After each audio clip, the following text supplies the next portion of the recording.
ನಮಸ್ತೆ ಸ್ನೇಹಿತರೆ, cook with Sai ಕೀರ್ತಿ ಚಾನಲ್ಗೆ ಸ್ವಾಗತ. ಮೃದುವಾದ ಕಾಯಿ ಅಕ್ಕಿ ರೊಟ್ಟಿಯನ್ನು ನಾನು ಇವತ್ತು ಮಾಡಿ ತೋರಿಸ್ತಾ ಇದ್ದೀನಿ ಸ್ನೇಹಿತರೆ. ಇದಕ್ಕೆ ಅರ್ಧ ಕಾಯಿ ಕಡಿಯನ್ನು ನಾನು ಇಲ್ಲಿ ತುರಿದುಕೊಳ್ತಾ ಇದ್ದೀನಿ ಸ್ನೇಹಿತರೆ. ಇದನ್ನು ಹಾಗೆ 1 ಲೋಟ ನೀರನ್ನು ನಾನು ಹಾಕಿ ಅದಕ್ಕೆ ಸ್ವಲ್ಪ ಉಪ್ಪನ್ನು, ರುಚಿಗೆ ತಕ್ಕಷ್ಟು ಉಪ್ಪನ್ನು ಹಾಕಿ ನಂತರ ಈ ಕಾಯಿ ತುರ್ಕೊಂಡಿದ್ದನ್ನು ರುಬ್ಬಿ ಅದಕ್ಕೆ ಮಿಶ್ರಣ ಮಾಡ್ತಾ ಇದ್ದೀನಿ ಸ್ನೇಹಿತರೆ. ಈಗ ಇದು ಒಂದು ಕುದಿ ಬರೋವರೆಗೂ ನಾವು ಕುದಿಸ್ಕೊಳ್ಬೇಕಾಗತ್ತೆ. ತುಂಬ ಮೃದುವಾಗಿ ರುಚಿಯಾಗಿರುತ್ತೆ ಸ್ನೇಹಿತರೆ ಕಾಯಿ ರೊಟ್ಟಿ.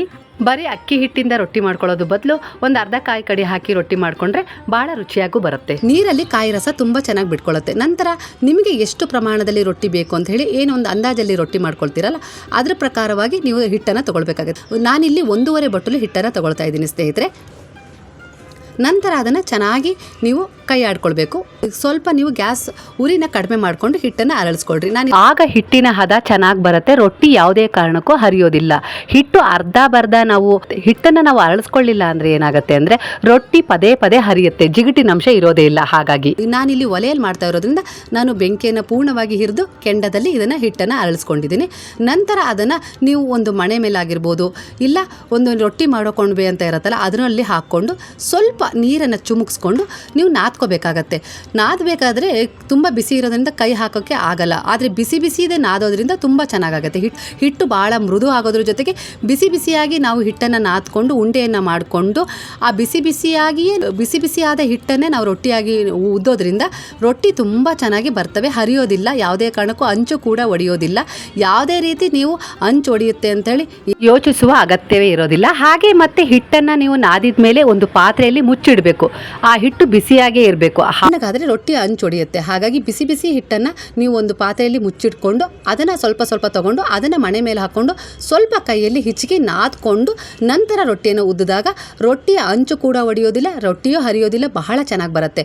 ಅದೇ ನೀವು ಹಿಟ್ಟನ್ನು ತುಂಬ ತಣ್ಣಗೆ ಮಾಡಿಕೊಂಡು ಉಂಡೆಗಳನ್ನು ಮಾಡಿಟ್ಕೊಳ್ಳೋದ್ರಿಂದ ಏನಾಗುತ್ತೆ ಅಂದರೆ ರೊಟ್ಟಿ ಹರಿತವೆ. ಅದೇ ನೀವು ಸ್ವಲ್ಪ ಹಿಟ್ಟು ತಗೊಂಡು ನಾದ್ಕೊಂಡು ನಂತರ ನೀವು ಉದ್ದೋದ್ರಿಂದ ಏನಾಗುತ್ತೆ ಅಂದರೆ ರೊಟ್ಟಿ ಯಾವುದೇ ಕಾರಣಕ್ಕೂ ಅಂಚು ಒಡೆಯೋದಿಲ್ಲ, ತುಂಬ ಚೆನ್ನಾಗಿ ಬರ್ತವೆ. ಅದಕ್ಕೆ ನಾನು ಬೇಗನೆ ಇಲ್ಲಿ ಹಿಟ್ಟು ಉಕ್ಕರಿಸ್ಕೊಂಡಾದ್ಮೇಲೆ ಬೇಗನೆ ಬಿಸಿ ಇದ್ದ ಹಾಗೆ ಒಂದು ಚಮ್ ತಗೊಂಡು ನಾದ್ಕೊಂಡು ನಂತರ ಅದನ್ನು ಒಂದು ಪಾತ್ರೆಯಲ್ಲಿ ಮುಚ್ಚಿಟ್ಕೊಂಡು ನಂತರ ನಾನಿಲ್ಲಿ ರೊಟ್ಟಿ ಮಾಡ್ಕೊಂಡಿದ್ದೀನಿ. ನೋಡಿರಿ ರೊಟ್ಟಿ ಎಷ್ಟು ಚೆನ್ನಾಗಿ ಬರುತ್ತೆ, ಉಬ್ಬುತ್ತೆ. ರೊಟ್ಟಿ ತುಂಬ ಚೆನ್ನಾಗಿ ಉಬ್ಬುತ್ತೆ. ನೀವು ಬಟ್ಟೆಯಲ್ಲಿ ಬೇಕಾದರೆ ಸ್ವಲ್ಪ ಪ್ರೆಸ್ ಮಾಡ್ಕೊಳ್ಬಹುದು. ರೊಟ್ಟಿ ಹಿಟ್ಟು ಬಿಸಿ ಇದ್ದಾಗಲೇ ಸ್ವಲ್ಪ ಹಿಟ್ಟು ತಗೊಂಡು ನಾದ್ಕೊಂಡು ಈ ರೀತಿ ರೊಟ್ಟಿ ಮಾಡೋದ್ರಿಂದ ರೊಟ್ಟಿ ಮಾಡಲಿಕ್ಕೆ ತುಂಬ ಕಷ್ಟ ಅಂತಲೇ ಅನಿಸೋದಿಲ್ಲ. ಬೇಗನೆ ರೊಟ್ಟಿ ಹಿಟ್ಟು ಹರಡ್ತಾ ಹೋಗುತ್ತೆ.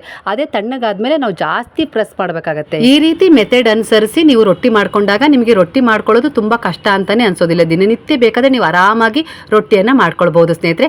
ಹಿಟ್ಟು ಹಚ್ಚಿ ಉದ್ದಿರ್ತೀವಲ್ಲ ಆ ಭಾಗನ ಮೇಲ್ಮುಖವಾಗಿ ಹಾಕಿ ಅದಕ್ಕೆ ಸ್ವಲ್ಪ ಬಟ್ಟೆನ ಹಸಿ ಮಾಡಿ ಹಿಟ್ಟಿ ಮೇಲೆ ಹಚ್ಚಬೇಕು ಸ್ನೇಹಿತರೆ. ಆಗ ಹಿಟ್ಟಿಟ್ಟಾಗೋದಿಲ್ಲ ರೊಟ್ಟಿ. ನೀವು ಚಟ್ನಿ ಪಲ್ಯ ಏನು ಬೇಕಾದರೂ ಮಾಡ್ಕೊಳ್ಬಹುದು. ನಾನಿಲ್ಲಿ ಇವತ್ತು ಅಕ್ಕಿ ರೊಟ್ಟಿಗೆ ಬದನೆಕಾಯಿ, ಟೊಮೊಟೊ, ಹಸಿಮೆಣಸು, ಬೆಳ್ಳುಳ್ಳಿ ಕೆಂಡದಲ್ಲಿ ಸುಟ್ಟು ಅದನ್ನು ತೊಳೆದು ಬಿಡಿಸಿ ಅದನ್ನು ಕಲ್ಲಲ್ಲಿ ಹಾಕಿ ಅದಕ್ಕೆ ಸ್ವಲ್ಪ ಉಪ್ಪು ಹಾಕಿ ಜಜ್ಜಿ ನಂತರ ಅದಕ್ಕೆ ಈರುಳ್ಳಿ ಹೆಚ್ಚಾಕೊಂಡು ಈ ಚಟ್ನಿ ರೆಸಿಪಿ ಬೇಕು ಅಂದರೆ ತಿಳಿಸ್ರಿ. ಸ್ವಲ್ಪ ಸಮಯದಲ್ಲಿ ಭಾಳ ಈಸಿಯಾಗಿ ಈ ಕಾಯಿ ರೊಟ್ಟಿಯನ್ನು ಮಾಡ್ಕೊಳ್ಬೋದು. ಈ ರೊಟ್ಟಿ ನಿಮಗೆ ಇಷ್ಟ ಆಯಿತು ಅಂದರೆ ನನ್ನ ಚಾನಲ್ನ ಸಬ್ಸ್ಕ್ರೈಬ್ ಮಾಡಿ, ಲೈಕ್ ಮಾಡಿ, ಹಾಗೆ ಸಪೋರ್ಟ್ ಮಾಡಿ. ನಮಸ್ತೆ ಸ್ನೇಹಿತರೆ.